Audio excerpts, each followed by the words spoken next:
Amém, amados, a graça e a paz, uma boa noite a todos, bom nós estarmos juntos novamente. Espero que você esteja sendo abençoado da mesma forma que eu estou sendo abençoado, não é? Através dos louvores, através da presença do Senhor, o Espírito Santo já está fazendo a obra em nossas vidas. Eu gostaria de ler o texto que nós vamos abordar nessa noite, ele encontra-se em Isaías, capítulo 26, versos 3 e verso 4. Isaías 26, 3 e 4. A palavra do Senhor diz assim: Tu, Senhor, conservarás em perfeita paz aquele cujo propósito é firme, porque ele confia em ti. Confiai no Senhor perpetuamente, porque o Senhor Deus é uma rocha eterna. Amém? Vamos orar. Paizinho, muito obrigado por estarmos nessa noite na presença do Senhor e termos a oportunidade de juntos conhecermos a Tua palavra. Que o Senhor nos guie e que o Senhor nos revele, Deus, a Tua vontade para nós e aquilo que nós devemos observar para sermos mais e mais abençoados e agradarmos o Senhor. Nosso alvo é Cristo, o nosso objetivo é agradar ao Senhor e sermos salvos. E nós queremos aprender mais de Ti nessa noite, no nome de Jesus. Amém. Eu gostaria de continuar falando a respeito de algumas coisas que nós falamos no domingo passado. Falamos sobre diversas coisas no domingo. Começamos falando a respeito do capítulo 28 de Isaías, falamos sobre o capítulo 19, o capítulo 30, depois fomos lá para Jeremias, capítulo 17 e 18. Falamos a respeito daquilo que o Senhor deseja para nós e, baseados no exemplo do povo de Israel e de Judá, nós tiramos lições preciosas para nós não errarmos o alvo e nós agradarmos o Senhor em todas as coisas e em todas as situações.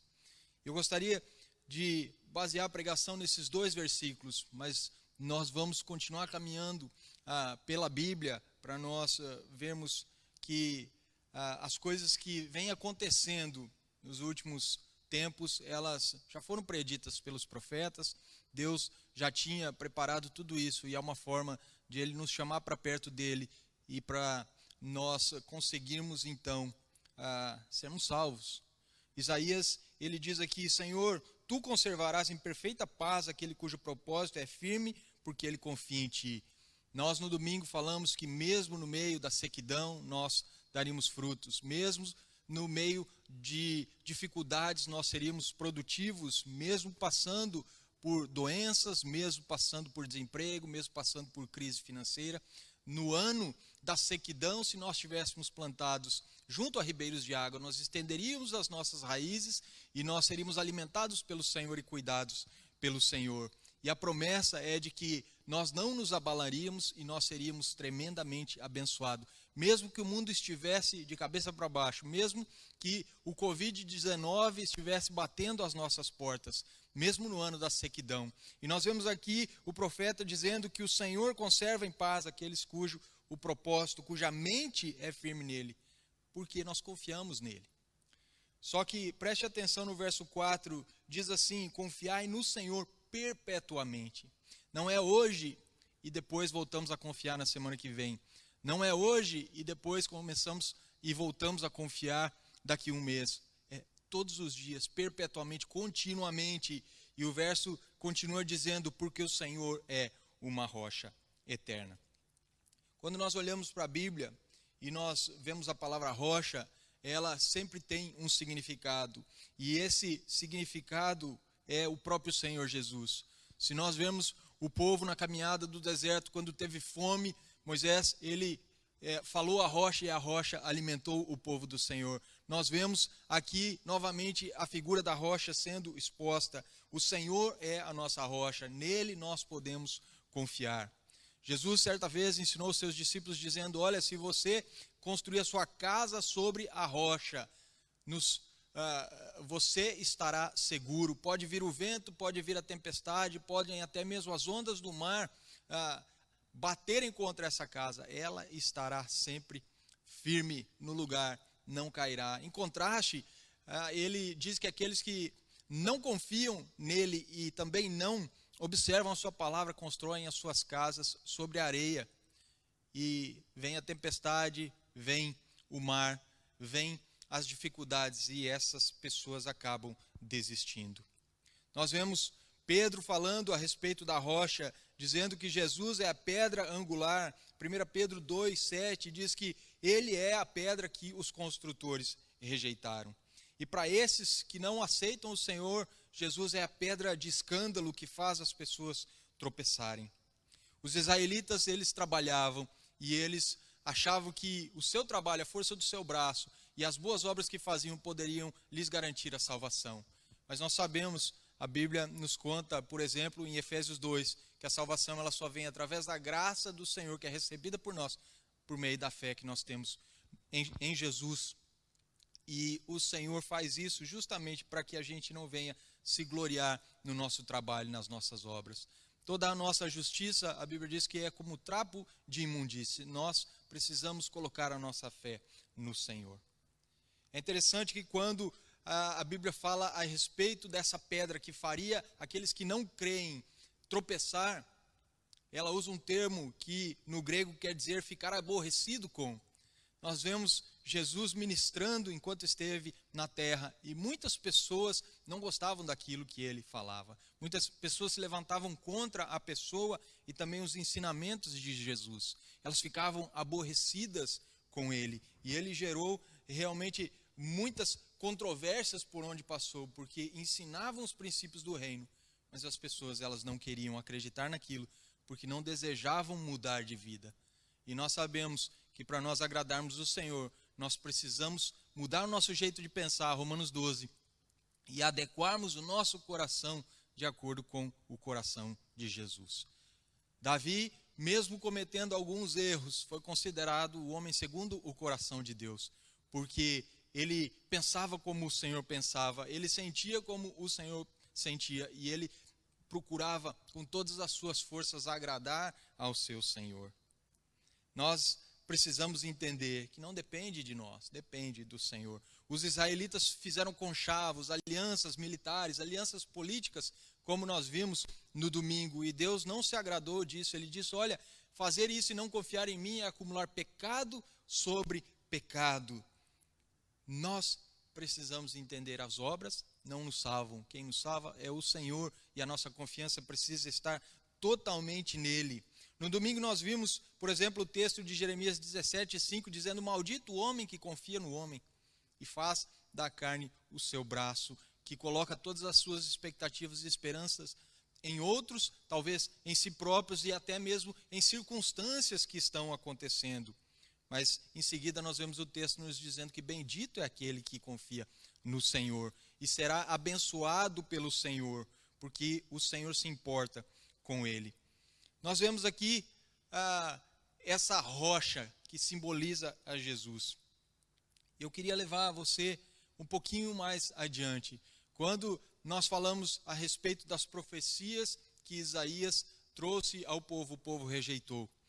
No domingo falamos do profeta Jeremias, que quase 3 séculos depois de Isaías, continuava profetizando para o povo e clamando que eles se arrependessem, e o povo também o rejeitava. Nós vemos ele sofrendo na mão dos seus compatriotas. E ele constantemente era perseguido. Em uma dessas perseguições, as pessoas zombavam dele, dizendo, onde está a palavra do Senhor? Por que ela ainda não se cumpriu? Em Jeremias 17 nós encontramos essa afirmação. E isso nos faz pensar naquilo que muitas vezes nós ouvimos dos nossos amigos, dos nossos conhecidos, das pessoas que talvez nós estamos compartilhando o Evangelho, daqueles que nós desejamos que se convertam, e eles dizem, olha, eu ouço essa conversa de que Jesus irá voltar, mas até agora nada. Onde está a palavra do Senhor que ainda não se cumpriu? Mas eu quero que você entenda, tudo aquilo que Isaías profetizou acabou se cumprindo. Ele disse que o reino do norte seria destruído e foi. Ele disse que Judá também sofreria nas mãos dos assírios e nós vemos que Judá foi devastado. Somente Israel, ou melhor, Jerusalém, permaneceu de pé porque Deus teve misericórdia e mandou um anjo no exército assírio que exterminou em uma só noite com mais de 185 mil soldados inimigos. Nós vemos que aquilo que o Senhor disse que ia acontecer, aconteceu, e ao longo dos anos tem acontecido também. Por exemplo, os babilônios, eles invadiram Judá, eles invadiram Jerusalém, eles destruíram o templo e destruíram a cidade, porque também foi profetizado. Jeremias profetiza isso e ele diz que o povo seria levado cativo para a Babilônia e lá ficaria por mais de 70 anos. E aí quando nós vemos Nabucodonosor entrando com o seu exército, que era o mais temível daquele tempo, era o exército mais poderoso daquele tempo. Ele entra, ele destrói a cidade de Jerusalém e ele leva cativo o povo de Judá lá para a Babilônia. Eles iriam morar no meio dos caldeus e serem escravos deles por 70 anos. Jeremias profetizou isso e aconteceu isso. E juntamente com esse povo que vai para a Babilônia, nós vemos alguns jovens, Daniel e seus 3 amigos, Sadraque, Mesaque e Abednego. E nós vemos que eles eram homens inteligentes, que eram homens saudáveis, que eram capazes, e eles foram instruídos, eles foram cuidados, eles foram treinados, educados para servirem no palácio de Nabucodonosor. E Daniel e seus 3 amigos se destacam. E Daniel também recebe do Senhor alguns dons especiais. E ele tinha também o dom de decifrar mistérios e revelar algumas coisas que aconteciam com as pessoas. Nabucodonosor, o rei da Babilônia, ele tem um sonho que o perturba muito. E ele convoca os seus sábios, os seus magos, os seus adivinhadores, e ele diz: olha, vocês me revelam um sonho e também me revelem o significado, porque senão eu vou matar todos vocês. E os seus magos e sábios disseram: olha, isso é muito difícil, nenhum soberano no mundo alguma vez exigiu isso de seus súditos. Você primeiro, por favor, nos diga qual foi o sonho e nós vamos trazer a revelação. E ele diz: não, vocês estão querendo ganhar tempo. Se vocês não me revelarem não me disserem aquilo que eu sonhei e também me revelarem o seu significado, vocês estão mortos, porque eu vou fazer isso. Daniel fica sabendo, e Daniel diz: olha, fala lá para o rei esperar um pouquinho, que eu vou orar ao Deus do céu, que revela mistérios, e ele vai trazer a revelação que nós precisamos para continuarmos vivos e para que o rei possa saber aquilo que ele deve fazer. E Daniel orou, e Deus trouxe a revelação, e Daniel então vai à presença do rei e diz: olha, rei, você sonhou com uma estátua. Nós encontramos esse texto lá em Daniel, capítulo 2. E você sonhou com uma estátua. Ou melhor, eu vou ler o texto. Diz assim: tu, ó rei, melhor dizendo, tu, ó rei, estavas vendo, e eis aqui uma grande estátua. Essa estátua que era imensa, cujo esplendor era excelente, estava em pé diante de ti, e a sua aparência era terrível. A cabeça daquela estátua era de ouro fino, o seu peito e os seus braços de prata, o seu ventre e as suas coxas de cobre, as pernas de ferro e os seus pés em parte de ferro e parte de barro. Estava vendo isso quando uma pedra foi cortada, sem auxílio da mão, a qual feriu a estátua nos pés de ferro e de barro e a esmiuçou. Então nós vemos aqui que ele teve um sonho e Daniel revela esse sonho para ele, e agora Daniel vai trazer a interpretação. Lembre comigo, o rei Nabucodonosor teve um sonho e ele viu uma grande estátua, e essa estátua tinha uma cabeça de ouro, essa estátua tinha peitos e braços de prata, o ventre e os quadris de bronze, as pernas de ferro e os pés em parte de ferro e em parte de barro. Mas atente para o detalhe, ele também viu uma pedra cortada sem auxílio de mãos, que destruiu essa estátua. E quando ele chega para o rei da Babilônia e diz: eu vou revelar aquilo que Deus me revelou, e eu vou te dizer o que isso significa. A interpretação foi a seguinte: a cabeça de ouro era Nabucodonosor e todo o reino da Babilônia. O peito e os braços de prata era Dario e o Império Persa, Império Medo-Persa. O ventre e os quadris de bronze, Alexandre o Grande e o Império Grego. As pernas e os pés de barro e de ferro, o Império Romano.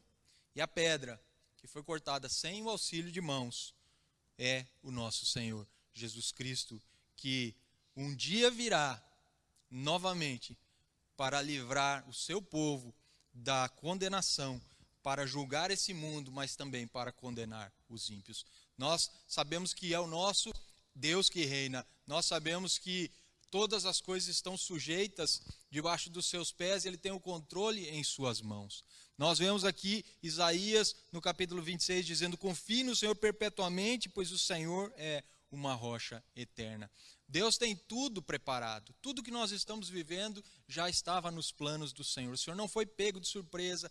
O Senhor não está agora se preocupando, tentando bolar algum plano para solucionar alguns problemas por causa daquilo que nós estamos vivendo ultimamente. Não, tudo isso já estava programado, tudo isso já havia sido profetizado, tudo isso já estava nos planos do Senhor desde a eternidade. Ele, inclusive, sabia que nós estaríamos hoje aqui, eu pregando, para que você, na sua casa, pudesse receber a instrução do Senhor. Ele saberia que a igreja hoje estaria vazia, que nós estaríamos com uma câmera transmitindo pelo Facebook. E essa mensagem, por mais incrível que pareça, ela talvez esteja chegando a mais pessoas do que se nós estivéssemos aqui no culto, no domingo, todos juntos. Nós queremos estar todos juntos aqui novamente, com certeza queremos, o mais breve possível, oramos por isso. Queremos estar com os irmãos, abraçar os irmãos, queremos juntos celebrar o nosso Deus. Mas nós também não deixaremos de usar essa ferramenta incrível que é a internet, para que a nossa mensagem possa chegar mais além ainda. Uma das profecias que precisam se cumprir até o retorno de Jesus é que esse evangelho que nós pregamos, que nós compartilhamos com as pessoas, chegue a todos os cantos da terra.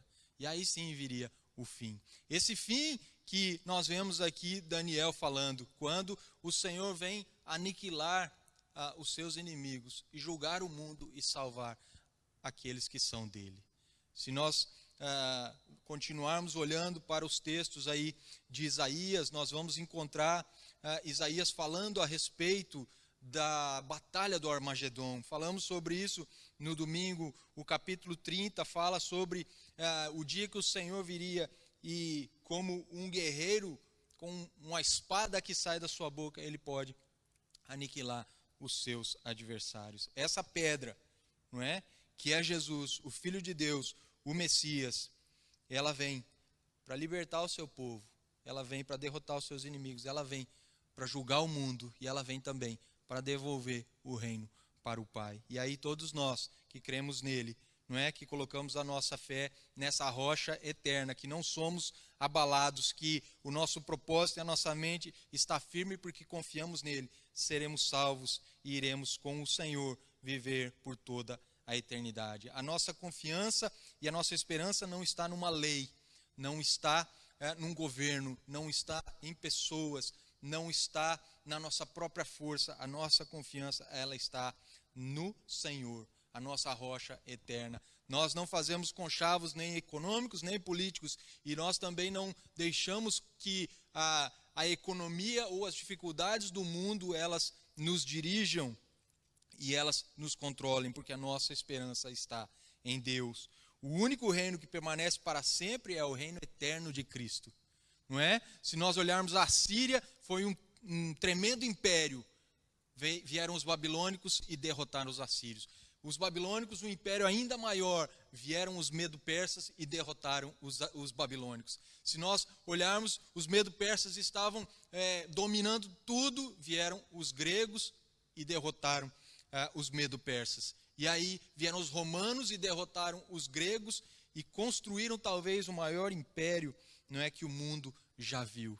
Mas esse império, ele ainda existe hoje em dia, ele tem os seus tentáculos ainda aqui e acolá, mas um dia ele também será destruído completamente pelo Senhor Jesus, quando o Senhor retornar. Os únicos cidadãos, entretanto, que podem fazer parte desse império, desse reino eterno de Cristo, são aqueles que através da sua fé se achegam a ele e através da sua fé o agradam completamente. Se nós olharmos para o Novo Testamento, lá em 2 Pedro, capítulo 3, 2 Pedro, capítulo 3, o verso 4 diz assim: as pessoas dizendo, onde está a promessa da sua vinda? Porque desde que os pais dormiram, todas as coisas permanecem como desde o princípio da criação. Então não era só o povo do tempo de Isaías que perguntava: olha, essa promessa, essa palavra que vocês tanto falam, quando que ela vai acontecer? Muitos até zombavam, muitos até eram jocosos, muitos até faziam isso para, de alguma forma, desestabilizar e descredibilizar o profeta. Isso também acontece nos dias de Jesus, isso também acontece nos dias dos apóstolos, isso também acontece nos nossos dias. Aqui estava o apóstolo Pedro dizendo que os seus opositores diziam: cadê a promessa? Cadê esse Jesus que vocês dizem que volta e nunca volta? Cadê aquilo que foi falado e que vocês todos os dias estão pelas ruas compartilhando com as pessoas? E Pedro, ele começa a explicar algumas coisas para nós que são muito interessantes. Ele diz assim: amados, escrevo-vos agora esta segunda carta, em ambas as quais desperto com exortação o vosso ânimo sincero, para que vos lembreis das palavras que primeiramente foram ditas pelos santos profetas e do nosso mandamento como apóstolos do Senhor e Salvador, sabendo primeiro isso, que nos últimos dias virão escarnecedores, andando segundo as suas próprias concupiscências. Tudo que nós vivemos hoje em dia, não é? Pessoas vivendo do jeito que lhes apetece, sem querer saber de Deus, gastando o seu tempo, os seus recursos com as coisas desse mundo, sem se preocupar com o amanhã, ou talvez se preocupando em demasia com o amanhã. E o Senhor, Ele nos diz para nós simplesmente sossegarmos e colocarmos a nossa esperança nele. Não é? As pessoas, elas talvez se preocupam porque não conhecem a esse Deus. Ou talvez elas esbanjam e exageram porque não conhecem a esse Deus. E Pedro, ele diz: olha, amados, não ignorem uma coisa. O dia do Senhor é como 1000 anos e 1000 anos como um dia. E o Senhor não retarda a sua promessa. Ainda que alguns a tenham por tardia, ele é longânimo para conosco, não querendo que alguns se percam, senão que todos venham a arrepender-se. Mas o dia do Senhor virá como um ladrão de noite. 2 Pedro, não é? 3, do 1 ao 3 e também do 8 ao 10, na parte A. Nós vemos aqui o motivo de Jesus ainda não ter vindo pela segunda vez. Porque o Senhor está retardando essa promessa para que mais pessoas possam se arrepender. Jesus ainda não voltou porque ainda o evangelho não foi pregado em todas as partes desse mundo, e também para que as pessoas possam ter chances de se arrepender. O Senhor está retardando a promessa porque Ele é longânimo para conosco, Ele não quer que ninguém se perca, Ele quer que todos venham a se arrepender. Mas preste atenção no que Ele diz: mas o dia do Senhor vem como um ladrão à noite. De repente, num piscar de olhos, de repente, como sai o relâmpago do Oriente para o Ocidente, de repente, sem as pessoas darem por isso, o Senhor volta. Ele ainda não voltou porque Ele quer que todos se arrependam e cheguem ao conhecimento da verdade. Ele ainda não voltou porque Ele quer que todos sejam salvos. Ele ainda não voltou porque Ele não quer que ninguém se perca. Mas Ele virá. E quando Ele vir, vai ser de uma forma inesperada. Vai ser como um piscar de olhos. Em um segundo. Se você aí em casa está me ouvindo nessa hora e fizer um teste e você piscar rapidamente, é esse o tempo que vai demorar para Jesus vir, e aqueles que não forem dele, infelizmente, estarão condenados. A Bíblia fala que quem crê e for batizado será salvo, mas aquele que não crê já está condenado. Preste atenção, não será condenado, já está condenado porque não crê no Senhor Jesus. Mas nós que somos dele sabemos que quando ele voltar para buscar a sua igreja e para instaurar o seu reino aqui nessa terra de uma forma definitiva, nós teremos o nosso lugar na eternidade para sempre. A Bíblia fala de 10 noivas, 5 prudentes e 5 loucas. 5 estavam preparadas com azeite para que as suas lâmpadas não se apagassem. E 5, chamadas de nécias, de loucas, imprudentes, elas levaram azeite e acenderam as suas lâmpadas, mas elas não tinham azeite para que essa lâmpada continuasse queimando por toda a madrugada, até a hora em que o noivo chegasse. Acabou o azeite, as lâmpadas apagaram, elas procuraram azeite, elas procuraram pegar emprestado, elas não conseguiram, elas saíram para comprar. e quando elas retornaram, o noivo já tinha chegado. A porta já estava fechada. Elas bateram desesperadamente, dizendo: deixa-nos entrar. E o noivo disse: a porta já está fechada. Agora vocês vão ser jogados nas trevas exteriores, onde há choro e ranger de dentes. Eu gostaria que você pensasse seriamente sobre isso. Jesus em breve virá. A rocha cortada sem a ajuda de mãos humanas, de uma forma sobrenatural. Interessante que nós, estudando esses versículos, se nós prestarmos atenção mesmo nos detalhes da palavra, nós vamos ver o texto dizendo que isso é uma obra maravilhosa demais para nós. Isso é uma obra maravilhosa demais para nós entendermos. E eu lendo isso, lembrei-me, não é que o texto de Isaías fala que Deus faz uma obra estranha, uma estranha obra, uma obra que nós nunca vimos, e que Deus faz as suas coisas de uma forma que às vezes Ele confunde a sabedoria dos homens.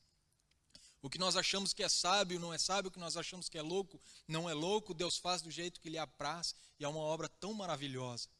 Mas para que essa obra aconteça, algumas coisas precisam acontecer antes. Muita gente está pensando que nós estamos passando pela tribulação por causa do Covid-19. Mas nós entendemos que nós estamos vivendo o princípio das dores.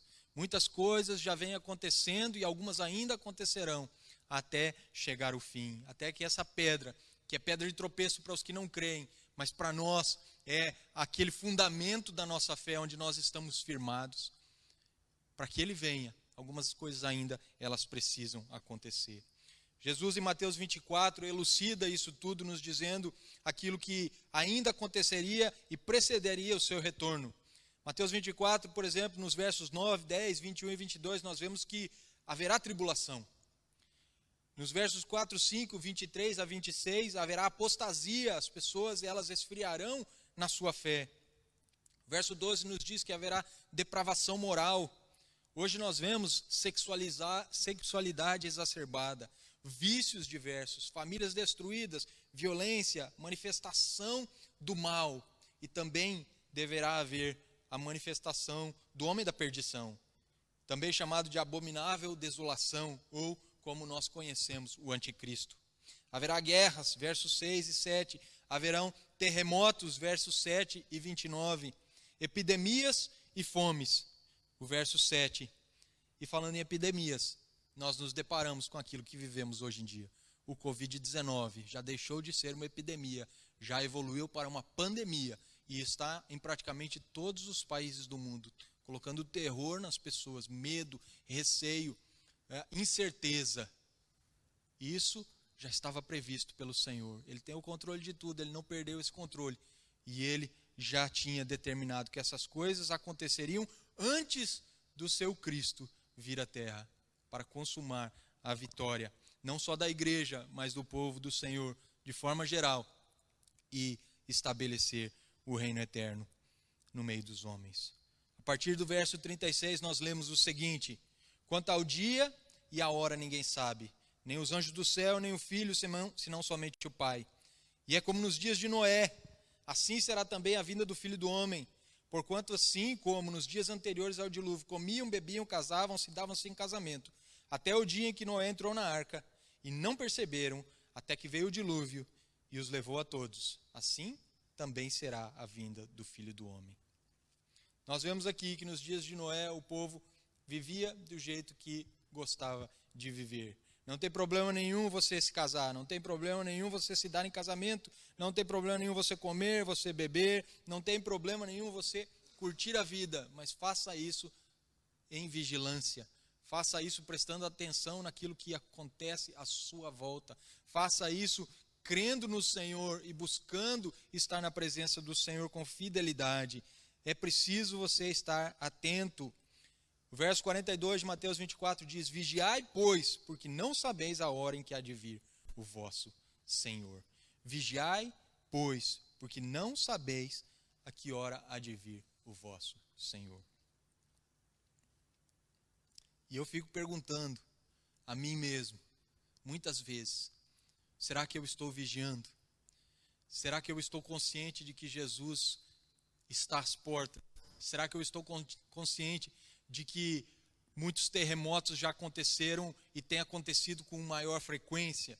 Será que eu estou consciente de que as epidemias e as pandemias, elas andam por aí e elas já aconteceram e nós estamos vivendo justamente no meio de uma? Será que eu estou consciente de que o amor de muitos está esfriando, a fé de muitos está esfriando, muitos estão abandonando a fé, apostatando da fé?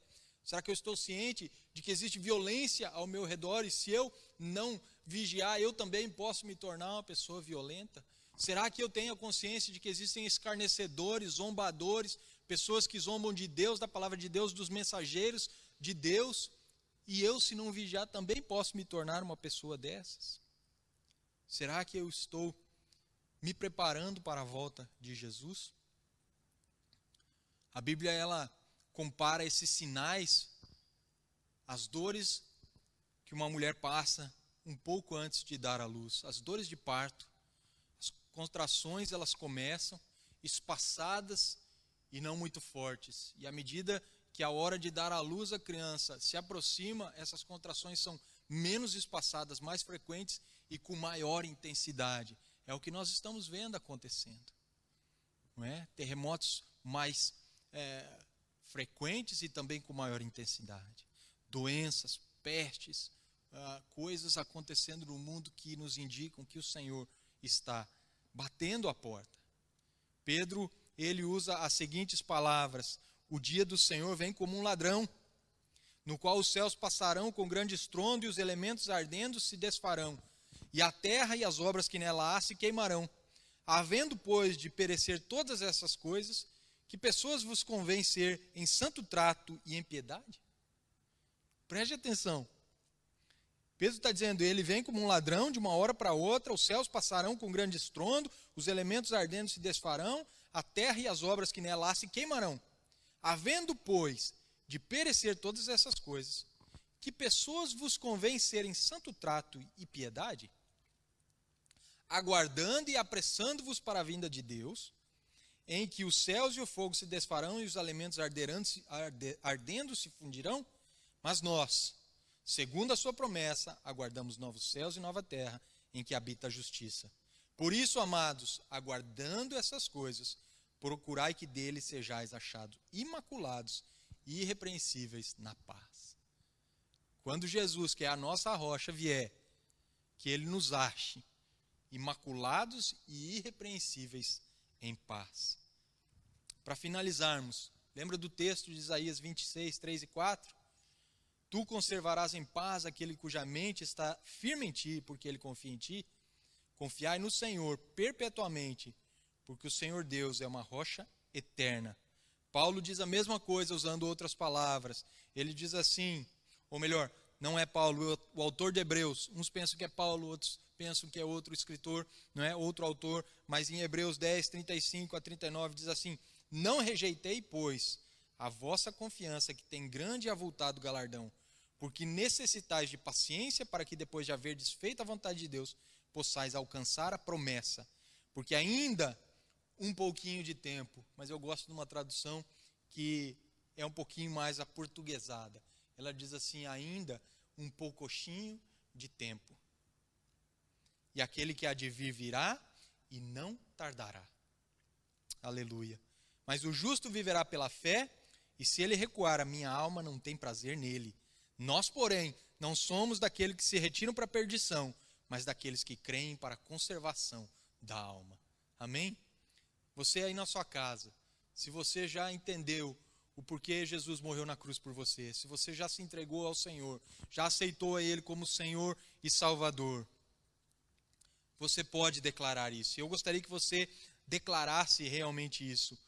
Não é? Que um poucochinho de tempo ainda, e aquele que há de vir virá e não tardará. Mas nós viveremos pela fé, os justos viverão pela fé. E se nós recuarmos, a alma do Senhor não tem prazer em nós. Mas, graças a Deus, nós não somos daqueles que se retiram para a perdição, mas daqueles que creem para a conservação da alma. Só que se você ainda não fez essa decisão, você ainda não tomou essa decisão, não fez a sua escolha, você olha para o sacrifício da cruz e você rejeita esse sacrifício. Você precisa se decidir o mais rápido possível, porque o Senhor em breve virá. E aqui diz que aqueles que retrocedem são para a perdição e não terão a sua alma conservada por Ele. Jesus mesmo diz em Apocalipse 22, 12 a 14: Eis que eu venho em breve, e a minha recompensa está comigo, e eu retribuirei a cada um de acordo com o que fez. Eu sou o Alfa, o Ômega, o primeiro e o último, o princípio e o fim. Felizes os que lavam as suas vestes, para que tenham direito à árvore da vida e possam entrar na cidade pelas portas. Eis que eu venho em breve, a minha recompensa está comigo, eu retribuirei a cada um de acordo com o que fez. Eu sou o Alfa, o Ômega, o primeiro e o último, o princípio e o fim. Felizes os que lavam as suas vestes, para que tenham direito à árvore da vida e possam entrar pela cidade pelas portas. Quando Isaías falou e escreveu as palavras que nós lemos no início, quando Isaías profetizou para Jerusalém, ou melhor, para Israel e para Judá, para Samaria e para Jerusalém, quando também Jeremias fez isso, quando todos os profetas fizeram a mesma coisa, eles queriam que o povo prestasse atenção e se voltasse para Deus. O que nós fazemos hoje aqui também não tem outro objetivo, é que a gente possa olhar para a palavra, olhar para aquilo que Jesus fez, entender que Ele é a rocha eterna e que se nós estivermos fundamentados nele e fundados nele, nós não seremos abalados e que nele há salvação para todos nós. É provável, no tempo de Isaías, que os assírios já tivessem devastado toda a terra, destruindo as colheitas, transformado as estradas em lugares perigosos de se viajar. O povo estava confinado dentro de Jerusalém, imaginando aquilo que iria acontecer em seguida. Mas os membros, melhor dizendo, do remanescente fiel, confiava nas promessas, confiava no Senhor, confiava em Deus, clamava a Deus, clamava para que Deus pudesse ajudar, clamava para que Deus pudesse responder às orações. Deus cumpriu as suas promessas há anos e anos e anos atrás. Deus continua cumprindo as suas promessas hoje em dia, do mesmo jeito que Ele livrou o seu povo naquele tempo, Ele livrará também no dia de hoje. Do mesmo jeito que Ele cumpriu suas promessas naquele tempo, Ele cumprirá no dia de hoje. Nenhuma das suas promessas podem ser impedidas, nenhum dos seus planos podem ser impedidos, não é? Porque o Senhor deseja que o seu reino seja estabelecido na terra. E para que isso aconteça, essa pedra angular precisa vir,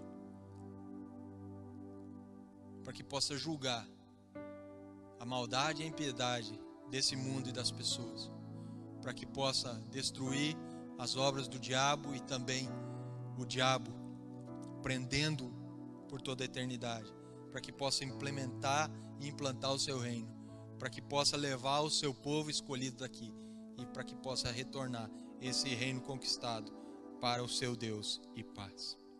Eu termino com uma frase para você que talvez esteja medroso, receoso, esteja desesperançado. O futuro é seu amigo quando Jesus Cristo é o seu Senhor e o seu Salvador. Feche os seus olhos aonde você está, por favor, nós vamos orar.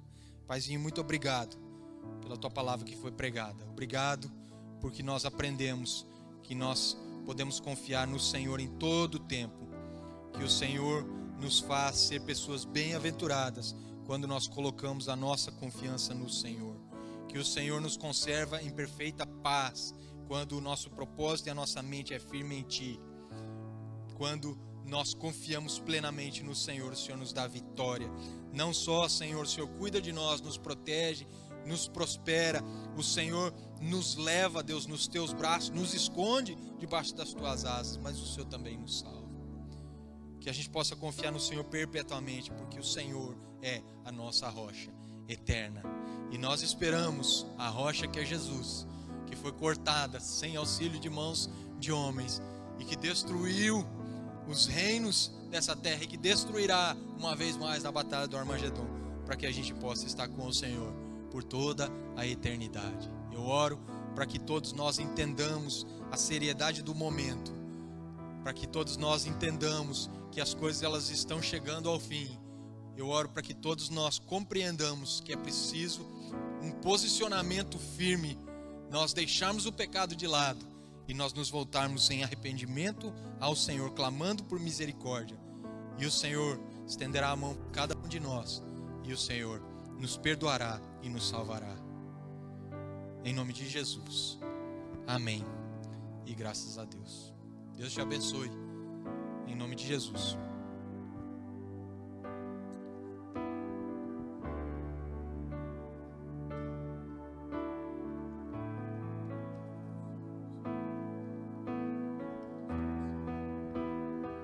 Aleluia. Glória a Deus. Confiai sempre no Senhor, porque o Senhor Deus é uma rocha eterna. Ele vai conservar em perfeita paz, em plena paz, aquele cujo coração estiver firme nele. Glória a Deus. Nós, antes de finalizarmos com mais uma oração, nós vamos mais uma vez declarar, quando tudo diz que não, a voz dele nos encoraja a prosseguir. Amém? Pastora Wanda.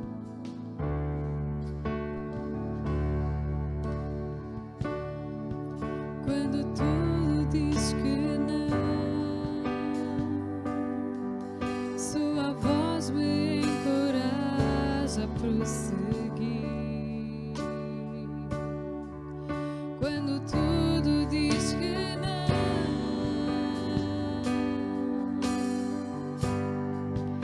ou parece que o mar não vai se abrir,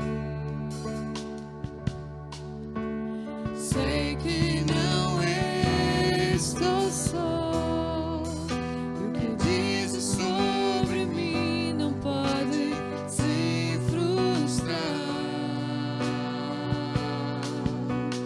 Venha em meu favor, cumpra em mim meu querer. Deus do impossível não desistiu de mim, sua destra me sustenta e me faz prevalecer. Deus do impossível não desistiu de mim, sua destra me sustenta e me faz prevalecer. Deus do impossível. Nosso Deus, Ele é o Deus do impossível.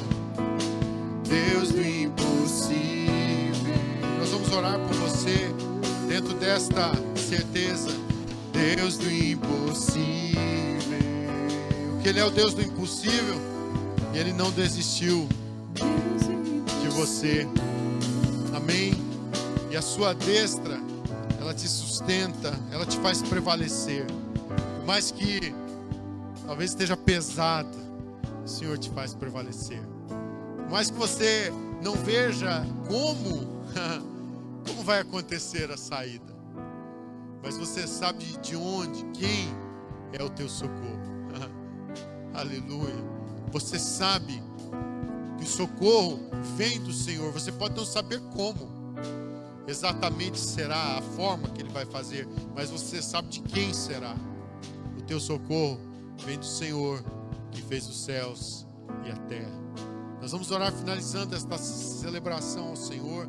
E eu louvo a Deus porque enquanto nós estávamos aqui no culto, testemunhos já puderam chegar, e pessoas que estamos orando puderam declarar, não é, que Deus está movendo, milagres estão acontecendo. A nossa irmã Fernanda da Rocha, que oramos aqui no domingo, também escreveu nos falando que ela já se sentia um pouco melhor e estava agradecendo as orações, não é?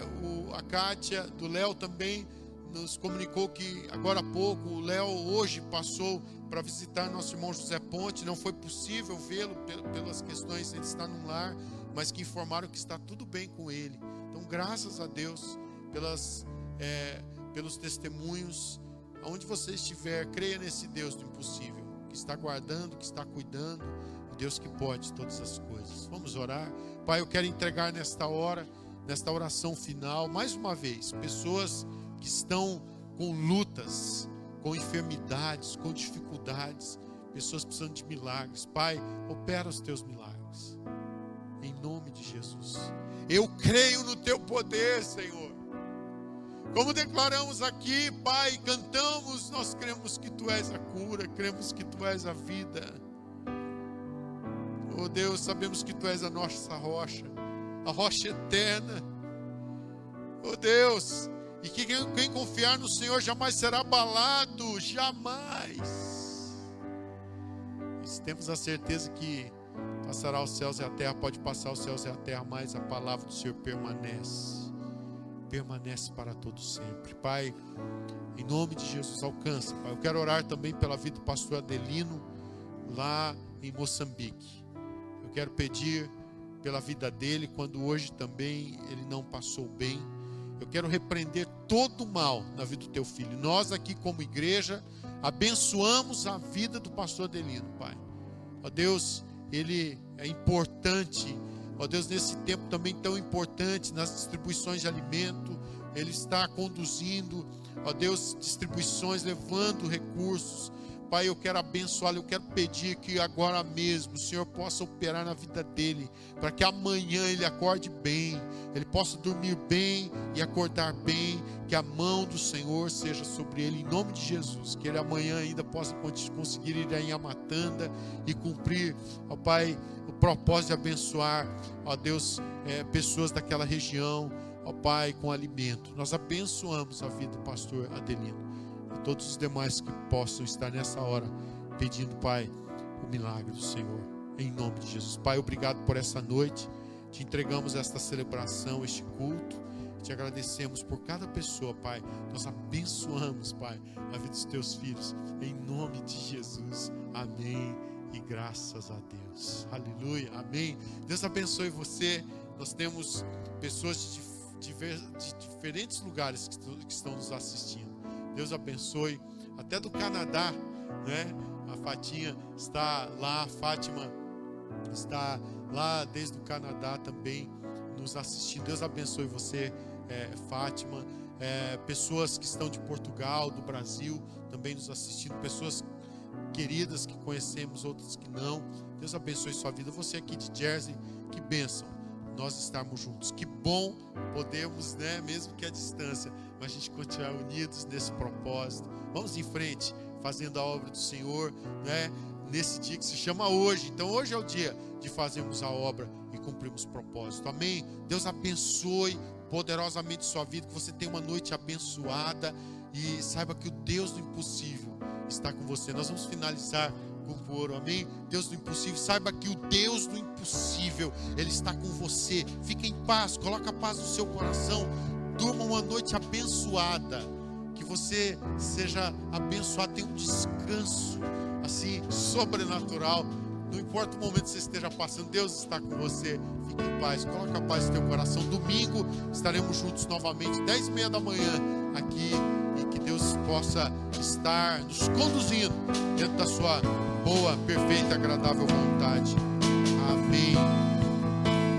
Deus do impossível não desistiu de mim. Sua destra me sustenta e me faz prevalecer. Deus do impossível não desistiu de mim. Sua destra me sustenta e me faz prevalecer. Deus do impossível.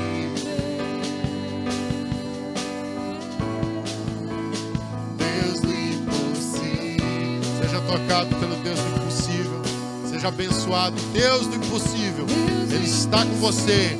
Que Ele fique com você. Que Ele abençoe o seu lar, sua família, sua vida, seu trabalho. Deus te abençoe. Até domingo, em nome de Jesus.